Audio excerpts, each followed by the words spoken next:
Boleh dong Mbak bocoran negara mana yang sudah sedekat itu dengan Indonesia yang gampang gitu birokrasi? Yang gampang Thailand, Oh Thailand. Kamboja. Itu yang balik Mbak, informal Mbak, polis to Iya, polis. iya, Oh, itu informal. Iya. Oke. Dan itu kalau formalnya kan tempat Mbak Firza semua nih. Nah misalnya kami itu yang istilahnya backdoor. Oke. Iya.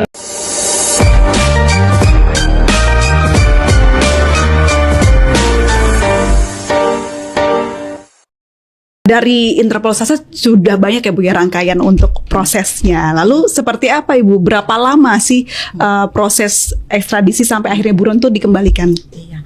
Jadi gini Mbak, kalau misalkan ekstradisi kembali lagi, ini kan merupakan mekanisme formal, kerjasamanya itu antar negara, G2G. Jadi udah pasti tuh lebih panjang nih prosesnya, tidak seperti kerjasama polis to polis yang bisa dikatakan sebagai informal cooperation. Nah kalau misalkan negara minta buronan untuk diserahkan, itu prosesnya berdasarkan Undang-Undang 1 tahun 1979, memang sudah cukup lama ya undang-undang tersebut. Itu ada dua kompeten authority yang dapat mengajukan kepada kami selaku otoritas pusat, yaitu kepolisian ataupun kejaksaan. Yang APH yang lain bagaimana? Bisa, tapi tetap melalui kepolisian atau kejaksaan. Lalu setelah permohonan itu diajukan kepada kami, lalu nanti dari Kementerian Hukum sebagai otoritas pusat akan mengakses dulu nih permohonannya sudah sesuai belum dengan Undang-Undang 179 atau perjanjian yang dimiliki oleh Indonesia dengan negara lain. Karena ada tadi yang disebut Pak Untung, ada beberapa negara yang khususnya negara-negara common law yang mempersyaratkan harus ada perjanjian bilateral dulu untuk dapat dilakukan ekstradisi. Contohnya Singapura nih, kalau yang lagi ada berita-berita hangat baru-baru ini. Nah, memang kita baru punya nih perjanjian ekstradisi dengan Singapura. Karena penting banget ya Bu ya, karena itu kan negara terdekat nih. Iya. Larinya paling dekat ke Singapura. Betul sekali Mbak. Nah, setelah kita proses, kita assess, baru nanti kita bisa mengajukan pertamanya adalah professional arrest dulu nih, yaitu bisa dari otoritas pusat, bisa dari kepolisian untuk perintah penahanan sementara. Professional arrest to extradite Mbak namanya. Jadi agak berbeda dengan si red notice tadi. Ini udah beda rezimnya nih, beda mekanismenya. Mekanismenya udah beda. Ya. Lalu setelah ada penahanan sementara, nah itu berlakulah nih masing-masing negara atau perjanjian. Kalau Singapura 45 hari, dalam jangka waktu 45 hari sejak penahanan sementara, Indonesia harus segera mengajukan permohonan ekstradisinya melalui diplomatic channel. Diplomatic channel ini siapa? Yaitu Kementerian Luar Negeri. Jadi mekanisme ekstradisi itu merupakan itu pemerintah. Jadi yang terlibat itu banyak.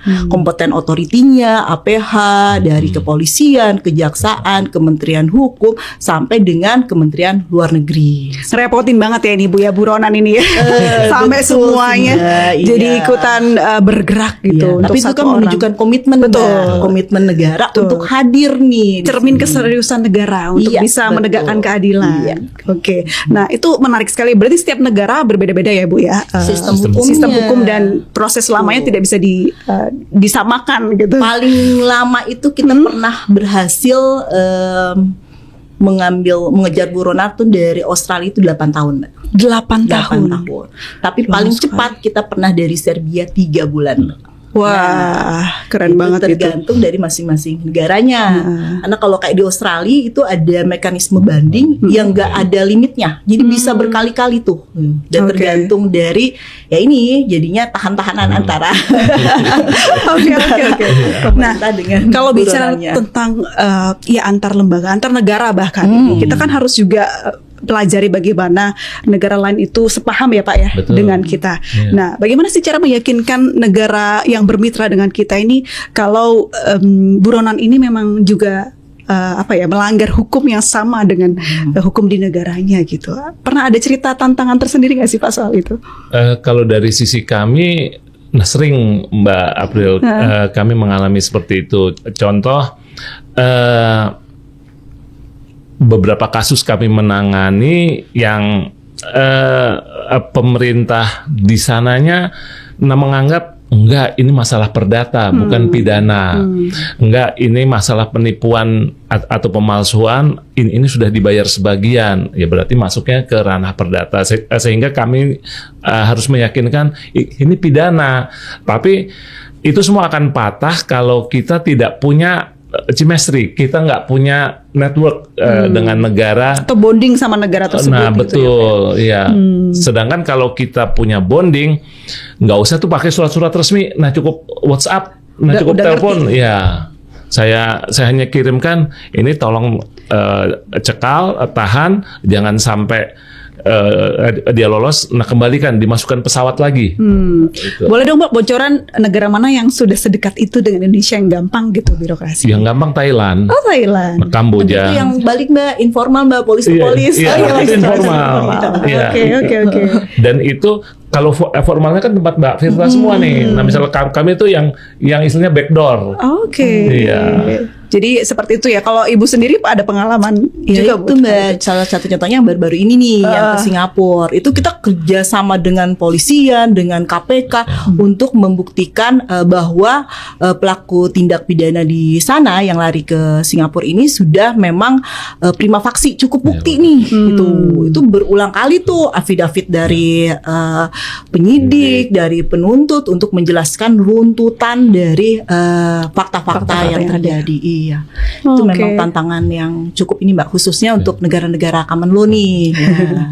Jadi bekerja keras juga ya, meskipun kan itu bonding juga butuh waktu ya Pak ya untuk. Apalagi kalau si buronan yang kita kejar ini punya lebih dari satu kewarganegaraan, tantangan baru lagi.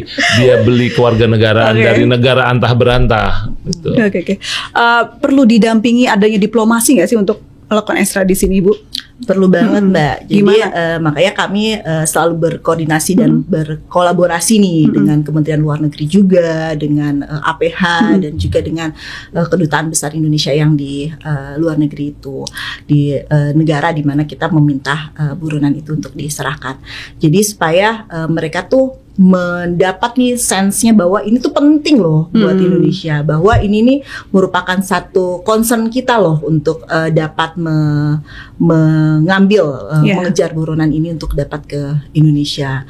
Nah biasanya itu akan dilihat juga dengan kebutuhan mereka di sektor-sektor yang lain nih, kan? Jadi kayak misalkan satu negara A dia punya kepentingan terhadap Indonesia untuk sektor A, B, C, D. Nah, jadi dengan itu di dia barter juga ya, Bu ya.